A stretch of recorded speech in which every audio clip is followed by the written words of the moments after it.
నేడు ఢిల్లీలో రెండో రోజు బీజేపీ జాతీయ కార్యవర్గ సమావేశాలు జరగనున్నాయి. ఆర్థిక, సామాజిక అంశాలపై తీర్మానాలు ప్రవేశపెట్టనున్నారు. సాయంత్రం 4 గంటలకు ప్రధాని మోడీ ప్రసంగించనున్నారు.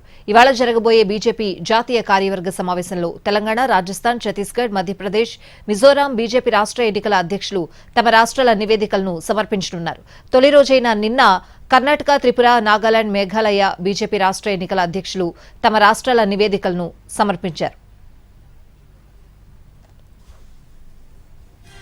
తొలి రోజు బీజేపీ నూతన జాతీయ కార్యవర్గంతో ప్రధానమంత్రి నరేంద్ర మోడీ సమావేశమయ్యారు. పార్టీ జాతీయ అధ్యక్షుడు నితిన్ నబీ నేతృత్వంలో ఇటీవల ఏర్పాటైన కొత్త టీంతో మోడీకి ఇదే తొలి సమావేశం.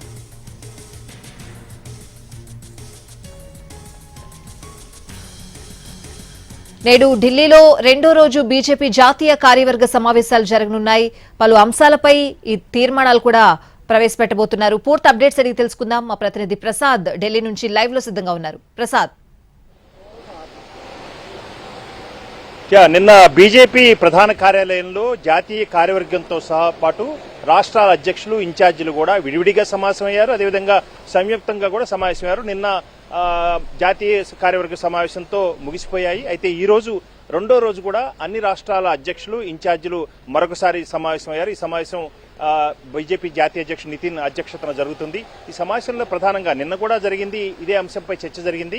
25 ఏళ్ల మోడీ పాలన, ప్రభుత్వాధినేతగా, ముఖ్యమంత్రిగా, ప్రధానిగా ఆయన సాధించినటువంటి విజయాలు, అమలుపరిచినటువంటి అనేకటువంటి సంక్షేమ కార్యక్రమాలు ఏ రకంగా ప్రజల్లోకి విస్తృతంగా వెళ్లాలనే అంశంపై ఒక కార్యాచరణ రూపొందించుకునేందుకు ఈ సమావేశాన్ని ఏర్పాటు చేయడం జరిగింది. ముఖ్యంగా 2029లో రానున్నటువంటి లోక్సభ ఎన్నికలు ఏ రకంగా సమాయత్తం కావాలి, అన్ని శ్రేణులను ఏ రకంగా సమాయత్తం చేయాలి, ఏ రకంగా వ్యూహాత్మకంగా ప్రచారం చేయాలి, ప్రజల్లో ప్రభుత్వం పట్ల సానుకూల వైఖరి లభించే విధంగా ఏ రకంగా పెద్ద ఎత్తున ప్రచారం చేయాలి, ఏ అంశాలు ప్రజలకు తెలియచేయాలన్న అంశంపై ఒక వర్క్ షాప్ లాంటిది జరుగుతుంది. ఈ సమావేశంలో అందరూ నేతలంతా కూడా సమిష్టిగా, అంటే ప్రజాప్రతినిధులు, ఎంపీలు కానీ, ఎమ్మెల్యేలు కానీ, ఆ రాష్ట్రానికి చెందిన కేంద్ర మంత్రులు కానీ, అదేవిధంగా అధికారంలో ఉంటే రాష్ట్ర మంత్రులు కానీ సమన్వయంతో సమిష్టిగా కార్యకర్తలతో మమేకమయ్యి ఈ విస్తృతమైన ప్రచార కార్యక్రమాన్ని నిర్వహించాలి. ఇది చాలా ఛాలెంజ్తో కూడుకున్న సమయం ఆసన్నమైంది. 4వసారి తిరిగి కేంద్రంలో బీజేపీ నేతృత్వంలో ఎన్డీఏ కూటమి అధికారంలోకి రావాలన్న ఒక లక్ష్యంగా చేసుకుని ఈ కార్యాచరణను రూపొందించుకునేందుకు ఎవరెవరికి ఏ బాధ్యతలు అప్పగించాలన్న అంశంపై కూడా ఈ రోజు విస్తృతంగా చర్చించి ఆ మేరకు కార్యకర్తలకు, అదేవిధంగా బీజేపీ రాష్ట్ర అధ్యక్షులకు, ఇన్ఛార్జీలకు ఒక సందేశాన్ని, అదేవిధంగా దిశానిర్దేశాన్ని ఇచ్చేందుకు గాను నితిన్ నబీని ఈ రోజు ఈ సమావేశాన్ని రెండో రోజు కూడా ఏర్పాటు చేయడం జరిగింది. ఈ సమావేశంలో కీలకమైన నిర్ణయాలు ఉంటాయి.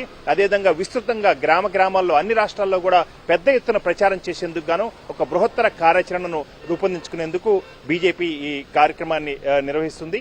ఈ 2 రోజుల పాటు బీజేపీ అధ్యక్షులు, ఇన్ఛార్జీల సమావేశం, అదేవిధంగా నిన్న జరిగినటువంటి జాతీయ కార్యవర్గ సమావేశంలో అనేకమైన నిర్ణయాలు తీసుకున్నారు. అందరికీ బాధ్యతలు కూడా అప్పగించడం జరిగింది. జాతీయ కార్యవర్గ సభ్యులకు ఏ అంశాలపై వారు దృష్టి సారించాలి, వారికి ఉన్నటువంటి బాధ్యతల అంశంపై కూడా దృష్టి సారించి ఖచ్చితంగా క్షేత్రస్థాయిలో పనిచేయాలన్నదే బీజేపీ నాయకత్వం యొక్క లక్ష్యం. ఆ మేరకు బీజేపీ జాతీయ అధ్యక్షుడు నితిన్ నబీను ఈ కార్యక్రమాలను ఏర్పాటు చేసుకోవడం జరిగింది. తొలిసారిగా జాతీయ కార్యవర్గం సమావేశమైంది నిన్న.